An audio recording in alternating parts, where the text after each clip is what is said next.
नमस्कार विद्यार्थी मित्रांनो. वर्ग FYBA भाग 1 सत्र पहिले. अभ्यासपत्रिका शीर्षक मराठी साहित्य कथा आणि भाषिक कौशल्य विकास. अभ्यास घटक समकालीन मराठी कथा. कथा आहे लाल चिखल. लेखक भास्कर चंदनशिव. या कथेच्या लेखकांचा परिचय व कथेची सुरुवात आपण मागील व्हिडिओमध्ये बघितली. आज आपण कथेच्या पुढील भागाचे अभिवाचन करणार आहोत. मागील कथेत बापू बाजारात भाजीपाला विकण्यासाठी जागा धरतो. आबा व माय यांची वाट पाहू लागतो. तेवढ्यात माय 2 ओझे घेऊन बाजारात येते व बापू माईला ओझे उतरवू लागतो. आता पुढे बापू हळूच माय, नाहीतर पोटापिटात दुखल. आणि म्या धावलेल्या धोत्राकडे कांद्याचं वजं घेऊन गेले. गवारीचं ठीक उघडून बघितलं. हिरव्यागार लसलशीत शेंगा. म्या पोत्यात तोंड घडीनं गुंडाळीत शेंगा पस्तोर गुंडाळलं. गिरायकाला दिसल अशा पद्धतीने पसरून ठेवलं. म्हाताऱ्याच्या बी 2 डाली माईनं तिकडंच उतरून घेतल्या. म्या माझं दुकान लावून आबाकडे गेलो. माईनं लाल कांद्याचा ढीग पुढ्यात वतला होता आणि आवरीत सावरीत त्याला आकाराला आणीत होती. टमाट्याच्या 2 मोठ्या डाली बघून माझा उरत दडपला. एवढं वजन? आबानं टकोऱ्यावर आणलं होतं. टमाटी फुटत्यात म्हणून कावडीगत खांद्यावर आणलं होतं. एरंडाच्या पानानं चौकून डाल सावरून बोंद्र्यानं बांधली होती. आबाबरोबर मी बी डाली सोडल्या. लाल लाल ताजी टमाटी. 1 किलो 4 नाहीतर 3च बसणारी. आणि 1 डाल उघडी ठेवली, दुसरी पानानं झाकून टाकली. तागडं माप बाहेर काढलं. आबानं उभं राहून समध्या बाजारावर माळव्याच्या लाईनीत नजर टाकली. अन मायला जिकडं तिकडं लाले लाल हाय बाबा. सुस्कारा टाकून आबाचा चेहरा उतरलेला दिसला. मला भावाचं समजावून सांगितलं. पैसं सांभाळून म्हणून जतविलं. आणि कसल्या तरी उसन्या बळानं आरोळी ठोकली. चला चला, लाल टमाटी सस्ती लावली, सस्ती. आणि सस्तीवर जोर देऊन आबा आरडत राहिलं. माय आरडू लागली आणि म्या हळूहळू आपल्या जागाकडे निघालो. म्या मन मारून दुकान लावलं. हिरवीगार ताजी गवारी पोत्या वाट गिरायकाला दिसावी म्हणून म्या आतल्या आतच ढिगारून ठेवली होती. भावाचा कानुसा घेण्यासाठी म्या शेजारच्या माळवेवाल्याला अंदाज घेतला. घसट जाऊन इकडचं तिकडचं बोलत राहिलो. वळख वाढत चालली. म्या मनातल्या सवाल केला आणि तसा समजावून बी घेतला. म्हणलं, मामा, यो माळव ठोकीनं इकल्यालं परवडतं का असं बसून? इकल्याचं फायद्यात पडतं. शेजारच्याला पोराचा सवाल जरासा पोक्त यवारी वाटला. त्यानं हिरव्या मिरच्यांचा ढीग सारखा करीत सांगितलं. अरे असं बसून इकल्यालं कसं ऐकल? असलंच फायद्यात पडतं. म्या त्यातलं बोलणं समजावून घेतलं. पर इकणाऱ्याचा रोजगार, टकोऱ्यावर वाहण्याची मजुरी असलं जेव्हा मी बोलायलो तेव्हा शेजारच्यानं हसून माझ्याकडे बघितलं आणि शिस्ताईनं बोलल्यावानी बोलला. या बागवानांनी कसं परवडतं र? अरे असं या घेण्या देण्यातूनच तर त्यांचा परपंच चालतोय. पण आपल्याला ते दांडी मारायचं जमत नसतं. असे बोलून पाहुणा हसायला लागला. मला त्याचं हे बोलणं खरं वाटलं आणि जरासं गमतीचं बी वाटलं. मेहनत करून पिकविणाऱ्या वांद्यात पण ह्यो दलाल, आडते मात्र फायद्यात. आता ह्यो आबानं आणि माईनं गावाकडून 4 गठुडी माळं आणलंय. त्यातलं एक गठुडी जर हमालानं तिथूनच उचलून आणि तिथंच उभ्या असणाऱ्या गाडीवर ठेवलं तर 1 रुपया. आणि आबानं आणि माईनं दादानं रानातून गावात आणि गावातून कळंबात, पर काय खरंच. माझ्या मनात वेगळंच गणित जुळत चाललं आणि आतल्या आत घसरत चालल्यागत वाटायलं. कारण माप आहे का किलोचं? शेजारच्या पाहुण्यानं मला हाक मारून टिकलं. माझ्याजवळचा अर्धा किलो मागून घेतला आणि त्याची गिरायकी मी किनभर बघत बसलो. पाहुण्यानं गिराईक वारलं आणि झाल्याची भवानी कपाळावर लावून आदबीनं बसला. तसं मी त्याला बोलत बोलत विचारलं, आणि ह्यो याचं भाव कोण ठरवितं? कोण कशाला ठरवील? आपलं नशीब म्हणायचं आणि गप्प बसायचं. पाहुण्यानं बोलणं थांबवलं, आरोळी ठोकली. घ्या घ्या, हिरवी मिरची लवंगी मिरची घ्या, स्वस्त लावली स्वस्त. भवानी झाल्यानंतर पाहुण्याचा चेव आला होता. वेगळाच हुरूप चढला होता. हात वर करून करून बोलत होता. गिराईकाला भुलवीत चाळवीत होता आणि माझ्याकडं बघून सांगत होता, पोरा मुका राहिला तर तसंच गठुडं गावाकडं न्यावं लागल. बैलाला खाऊ घालावं लागल. अरे बोललं त्याचं हुलगं इकत्यात. मुक्याचं गहू बी कोणी विचारीत नसतंय. असं सांगत सांगत तो उभा राहिला आणि कानाला हात लावून आरडायला, घ्या घ्या, सस्तीची मस्तीची घ्या, लवंगी मिरची, हिरवी मिरची हिरवी, आली आली आली. आता बाजार चांगला भरला होता. चांगली चांगली गिराईकं पिशव्या घेऊन हिंडत होती. रंगीत छत्र्यांखाली हिंडणाऱ्या बायका, पोरी नाजूक जाळीच्या पिशव्या घेऊन बाजारात बघत होत्या. भाव करीत हिंडत होत्या. 10-5 पैशाची हुज्जत घालताना मला त्यांची चीड यायची, कीव वाटायची. पर ह्यो गिराईक येताना 2-2, 3-3 जमवून यायचं. गोळका घालून बसायचं. माल चिवडून बघायचं. किलोचा भाव करून छटाक पावशेर मागायचं आणि उठताना सुटं नाही म्हणून 5-10 पैसे कमी टाकून निघून जायचं.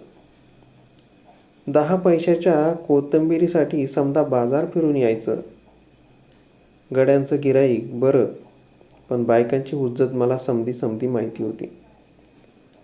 पैशामागं पैसा जात होता. माणसं कुणाला तरी फसवायला म्हणून बाजारात आलेली होती. शेतात राबणारी मजूर सोमवारचा वायदा करणाऱ्या फाटक्या मालकाला हुडकीत होती आणि तसली मालक आडत्याच्या हातपाया पडत बसली होती. तर कोणी बैल म्हशी बाजारात मांडल्या होत्या. शेळ्या, अंडी, कोंबड्या, बोंबील, मासळी समद्यांचा वास एकमेकांत मिसळून गेला होता. भाजीपाला पसाकुडता पिशवीनं आणल्याचा धान्य धुन्याचा माल बसत होता. तांबोळ्यांच्या दुकानात रेटारेट होत होती. चाट्यांची पालं, बोहरणीचं आरडणं, भांडीवाल्यांची सौदे झडत होते. पाहुण्या रावळ्यांच्या भेटीगाठी होत होत्या. दलाल हेड्यांना बोलत होते. कांडी बत्त्याशांसाठी पोरं चिरडत आरडत होती. दारू गुत्त्यांकडं गेलेल्या नवऱ्याला बायका धुंडळीत होत्या. आपल्या परपंचावर थुंकत होत्या. देवाला शिव्या घालीत पोरांच्या पाठीत रपका घालीत होत्या. आणि एकाएकीच मला माझ्या ओळखीचा आवाज ऐकू आला. बाजूला बघितलं तर आबा उभं राहून आरडत होतं. हात वर करून करून चिरकत होतं. त्याच्या घशाला कातर लागल्यागत वरडत चिरकत होतं. माईचा बी आवाज त्याच्या मागोमागच ऐकायला यायला. मला आतल्या आतच डुचमळल्यागत झालं. उगाचच भरून आल्यागत झालं. आपण बी आरडा उठून उभं राहावं, घसा फाटूस तर. पर मला समोरूनच आमच्या वर्गातली पोरं येताना दिसली. पोरी बी त्यांच्या घोळक्यानं यायच्या. माझ्याकडं तिरकं बघत हसायच्या. तर कवा मुद्दामच माझ्या शेजारच्या माळवेवाल्याशी भाव मोडून निघून जायच्या. दुसऱ्या दिवशी वर्गात अवघडल्यावानी व्हायचं. जीव बारीक बारीक होऊन जायचा. पर मास्तर मुद्दाम माझ्याकडूनच घ्यायची. धंद्यात लाज बाळगू नये म्हणून सांगायची. आत्ता बी माझा जीव इगरून गेल्यागत झाला.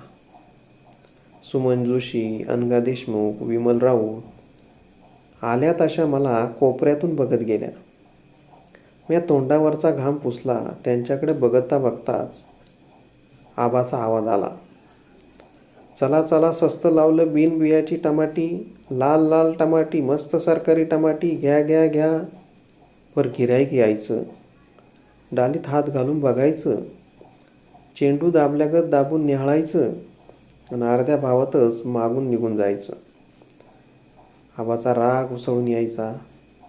काळ्या चष्म्यावाल्याकडं खाऊ का गिळू असं डोळे फिरवीत बघायचं.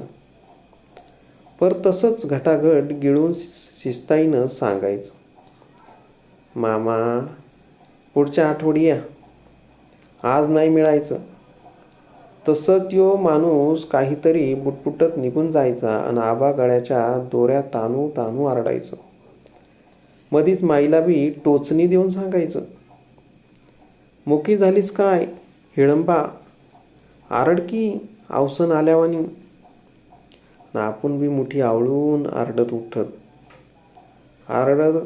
आरडताच माझ्याकडे बघत आणि तिथूनच शिव्या आसडून गरजत, ए पोरा बसलास कसा, उठून आरड की हेंद्र्या, उठ उठ. तसा माझा नाईलाज व्हायचा. मी वळकी फिळकीचं माणूस बघून घ्यायचो आणि मन मारून उठायचो. डोळं झाकून खचून आरडायचो, घ्या घ्या ताजी गवार, हिरवी गवारी, सस्ती लावली सस्ती, घ्या घ्या. लगेच डोळे उघडून मी खाली बसायचो. कासवागत मान आकसून बघत राहायचो. पहिला तास संपला आणि दुसरा तास सुरू झाला. राष्ट्रीय जागृती भाग सुरू झाला. इंग्रजांच्या आर्थिक नीतीवर दादाबाईंनी कसा झणझणीत प्रकाश टाकून हिंदी जनतेला जाहीर आवाहन केले होते. चळवळ करा असा संदेश दिला. तुमचे साम्राज्य हिंदी रयतेच्या घामावर व रक्तावर उभारले आहे. दादाबाईंनी इंग्रजी गोऱ्या सत्तेचा निक्षून सांगितले. कच्चा माल कमी भावात इंग्लंडला निर्यात होईल. तिथला पक्का इथे बाजारपेठ बनवून विकला जाईल. इंग्रज सुधारला. भारत दरिद्री बनला. आज आपण स्वतंत्र आहोत, पण आजही दादाबाईंची हाक, त्यांचे आव्हान तसेच कायम आहे. गोरा इंग्रज गेला, पण आता आपल्यातलेच काळे इंग्रज त्याच गोऱ्या नीतीने वागत आहेत. कष्टकरी माणूस अजूनही न्याय मिळवू शकला नाही. श्रमणारा दलित भटका अजूनही पारतंत्र्यातच भटकतोय. मी हे समद कान देऊन मन लावून ऐकत होतो. वहीत भराभर लिहित होतो. आपली गरिबी, आपलं दारिद्र्य याची कारणं पडताळीत होतो. हीच बोंब शिक्षणाची बी इंग्रजांनी केलीच म्हणा. आम्हाला काळ्या रंगाचा व गोऱ्या वृत्तीचा माणूस घडवायचा आहे, हे तो मॅकॉलो म्हणतो म्हण. पर आज काय आणि कसलं घडतंय. मी वर्ग सुटला तरी हेच टकुऱ्यात घेऊन वावरायचो. यातलं कवा कळतंय कवा कळत बी नाही, पर पास व्हायची चिमट हाय. पुस्तकातल्या वळी आणि जोशी सरांची जाधव सरांची सांगण्या शिकवण्याची ढब डोळ्या मनापुढून जातच नाही. मग म्या घरी गेल्यावर चिमणी मोहर बसून रात्ररात जागायचो. अर्धा अर्धा भाकरीवर दिवस काढायचो. पुस्तकातल्या माणसांशी बोलत राहायचो. तीच माणसं मला सांगत्यात असला भास मुद्दाम करून घ्यायचो. त्याची समधी समधी पडताळणी करून घ्यायचो. आज बाहेर काय चाललंय आणि ह्यात काय आहे. कालचा राजा आजचा राजा यांचा मेळ घालता घालता खरं खोटं पटायचं. राग संताप चीड यायची. पर पुन्हा वाचीत टिपणं काढीत राहायचो. कवा आबाला सवड आली असली तर बोलत सांगत राहायचो. आबा माय मयत असली की मी हळूच बोलायचो. आबा कार एक विचारू. विचार की.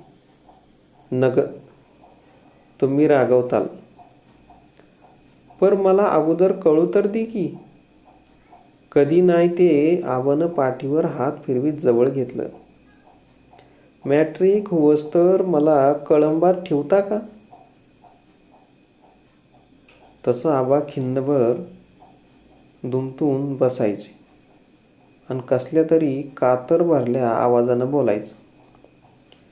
पोरा हे मला कळत नाही व्हय रे. तू शिकावं मोठं व्हावं मामलेदार व्हावं. पर तुला म्या काय सांगू आणि सांगू तरी काय उपयोग. उगाचच आबाचं तोंड गहिवरल्यागत दिसायचं. मला आपण उगाचच बोलावं वाटायचं. माझं मलाच नसतं नंतर कसू नसू वाटायचं. पर खिनभर गप्प राहून लगेच काहीतरी काढून बोलायचो. माईला जवळ बसवून सांगायचे. काय ग काय. माय जवळ टेकायची. ती दुभती म्हैस इकावी म्हणतो. का. माय चमकून बघत बोलली. म्हैस काय पुन्हा कवा घेता येईल. पर पोराचं हे साल गेलं तर पुन्हा थोडंच माघारी येणार आहे. आबाचं बोलणं जडावच होतं. जरासं आतून बाहेरून वलसर झालं होतं. पण त्यांचं हे बोलणं खिन्नभरातच बदलून गेलं. विचारात बसून बसून त्यांनीच मुद्दा फिरवला. आता शिक्षणाचं तरी कुठं काय राहिलंय. कुठं नोकऱ्या तरी बोंबलायल्यात. त्यापेक्षा एका म्हशीला दुसरी म्हैस जोड घ्यावी. दुधाचा रतीब लावावा. नाहीतर डेअरीला घालावं. उद्याचं काय कोणी बघितलंय. पर ह्या वक्ताला त्यांचं बोलण्यात वेगळीच धार होती. नेटका इरादा होता म्हणून नुसतं ऐकून घेतलं. पर बोलता बोलता आबाला काय वाटलं की तटकन उठून बसलं आणि माझ्याकडे बघत जवळ सरकत बोलायले. तिला काय कळतंय यातलं. पर बापू यातलं गणित वेगळंच आहे र. शिकल्यालं वाया जात नाही. पर बाजाराची अडचण आहे बघ. तुझ्यामुळं मास्तरांचं तुमच्या हॉस्टेलाचं हमखास गिऱ्हाईक येतंय. झालं तर एक दुकान वाढेव व्हाय तर. आबाचं कशातूनच मन निघत नव्हतं. एक गरीब पर होतकरू पोर म्हणून विद्यार्थी वसतिगृहासाठी भाजीपाला मुद्दाम माझ्याजवळूनच पोरं नेत होते. तेवढी इकरी आबाला भरवशाची वाटत होती. पर मला त्या रेक्टरचं बोलणं ऐकून लाज वाटायची. उगाचच आपल्यावर दया होतीये वाटायचं. मन खजील व्हायचं. पर काहीच इलाज चालत नव्हता. एखादं साल वाया गेलं तरी काय बिघडलंय? तेवढाच अभ्यास पक्का होतोय. परपंचाला बी हातानं हात लागतोय असा साधा हिशोब होता आबाचा. आणि ह्यो हिशोब चुकीचा असला तरी त्यांच्यापुरता तो बराबर होता. असला एखादा हिशोब त्यांच्या टकोऱ्यात बसला की बसलाच. पर ह्यो समद मला ठाव होतं. पर म्या बी मन लावून नेटून बसत होतो. रात्री दिवस आणि दिवसाची रात करून अभ्यास करीत होतो. पर सोमवारचा दिवसच माझ्या घातवार म्हणून यायचा. माझा समदा इलाजच कुटायचा. पाप केलं आणि कुणब्याच्या पोटाला आलो वाटायचं. आज बाजार सुटायचा वकूच झाला होता. माणसं बारीक मोठी काचकी बोचकी घेऊन गाव वाटायला लागली होती. ऐकणाऱ्यांची घाई झाली होती आणि गिराईकं भाव पाडून मागत होती. माल घ्यावा तरी पंचायत आणि नाही घ्यावा तर उकिरड्याचीच भरती होणार होती. 4 रुपयाचं चराट दाममाग 3 रुपयाला सांगत होता आणि 2 रुपयाचं पावशेर भाजीपाला रुपयावर येऊन ठेपला होता. माणसं घाई करीत होती, हिंडत होती, गाववडीनं पाय उचलीत होती. पर आबाच्या टमाट्याला सकाळ धरून गिराईकच नव्हतं. नंग भय करता करता 2 डालीतून एकच डाल अर्धी निम्मी इकली होती आणि एक तशीच न फुटता पडून होती. या महिन्यात टमाट्याची चांगलाच मार खाल्ला होता. पीक अव्वाच्या सव्वा पिकलं होतं. समद्या बाजारच्या बाजार लाल दिसत होता. भाव करताना आतडी पिळत होती. माप करताना काळी थरथरत होतं. आणि माणसं नेमका याचाच फायदा उठवीत होती. 2 रुपये किलोवर आबा रुपया किलो म्हणून आरडत होतं आणि माप टाकल्यावर तोंड कसनुस करून 1.5 सव्वासाठी आग्रेव करीत होतं. मपल्या गवारीच्या शेंगा 2-1 किलो उरल्या होत्या. माईचं कांदं संपलं होतं आणि ती आबाची चिकाटी बसून बघत होती. मधी काहीच बोलायचं तिला लाग नव्हता म्हणून ती नुसती गालाला हात लावून बघत होती. बाजार आता चांगलाच फाकला होता. दुकानं हल्ली होती. माणसं पांगली होती. पर आबाचा घसा चिरकतच होता. चला 12 किलो घ्या खा लाल टमाटी. पण माणसं नुसतं चालता बघायचं. आबाचा अवतार बघून पुढं होत हसायची. आबा चिडवीत आजल्यावानी मुद्दाम उभं राहून आरडायचं. चला 12 आण्याची 8 आणे झाली घ्या. तरी बी गिराईक फिरकत नव्हतं. कुणी जवळ येऊन बघत नव्हतं. आणि दिवस मावळून अंधार यायला. बाजार सुना झाला. पण आबाला याचं भानच राहिलं नव्हतं. हातात तागडं धरून उभ्या राहत आबा आरडत होतं. किरुळ्या ठोकून आरडत होतं. हाका मारी चिरकायलं आणि न राहून एक गिराईक जवळ आलं. काय सांगितलंय? गिरायकानं नवी डाल उघडली. 1-2 टमाटी चाचपून बघितली. 8 आणे किलो. आबाचा तसला तार लावलेला आवाज. गिरायकानं 4-2 टमाटी हातात घेतली. पर घ्यायचं काय? गिरायकानं खिसं चाचपून बघितलं. तसं चिडलेला आबा ठिसरल्यागत झालं. घ्यायचं म्हणजे? सांगणं 8 आण्याचं. पर अखेरला किती द्यायचं? आबाच्या माथ्यात भडका उडाला.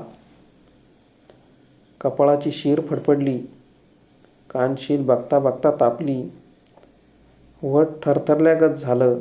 पण राग आवरून आबानं विचारलं, पाहुणं किती घ्यायची? शिस्ताईनं सांगितलं, तर पावशेर घेतली असती. असं म्हणून त्यानं 4-2 मोठी मोठी टमाटी उचलून ताजण्यात टाकली आणि पिशवी धरीत त्यो गिराईक बोलला, 4 आणे किलोनं धरा. काय? आबा पिसाळलं. डोळ्यातून ठिणग्या गाळीत उठलं. समद अंगच थरारलं आणि कडाडक आबा गरजलं, हे हैवाना, जिबीला हाड बसवून घे. चल उठ, पळ इथून. तसं त्यो माणूस तटकन उठला आणि काहीतरी बुटबुटत मागं सरकत निघून गेला. आबा भुसा भरल्यागत ताटच्या ताटच उभं होतं. चेहरा तापला होता अन डोळ्यात टमाट्याच्या डालीच डाली उरल्या होत्या. 4 आणे किलो, 20 पैसे किलो, 10 पैसे, 5 पैसे. अरे फुकट घ्या की म्हणावं. आणि एकाएकी आबानं दोन्ही बी डाली खाली रिचविल्या. लाले लाल टमाट्यांचा, टचटचीत टमाट्यांच्या गुडघ्या एवढा रसरशीत ढीग झाला. आणि आबानं मनगट तोंडावर आपटीत एकच बोंब ठोकली. कचा कचा टमाट्याचा ढीग तुडवीत नाचायला बोंब लायला. आबा लालेलाल चिखलात कवरच्या कवच नाचतच होता. अशा पद्धतीने विद्यार्थी मित्रांनो, या कथेचं अभिवाचन झालेलं आहे. पुढील भागात आपण कथेचा आशय थोडक्यात बघूया. तूर्तास धन्यवाद.